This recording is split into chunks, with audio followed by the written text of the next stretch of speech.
अस्सलामु अलैकुम नाज़रीन, आप देख रहे हैं अल शरीफ फाउंडेशन न्यूज़।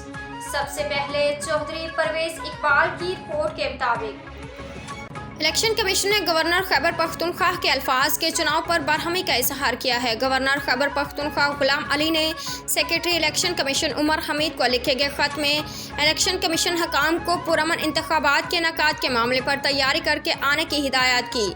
ज़राए के मुताबिक इलेक्शन कमीशन ने गवर्नर गुलाम अली के अल्फाज के चुनाव पर बरहमी का इजहार किया और कहा कि गवर्नर खैबर पख्तूनख्वा ने मुनासिब अल्फाज इस्तेमाल नहीं किए।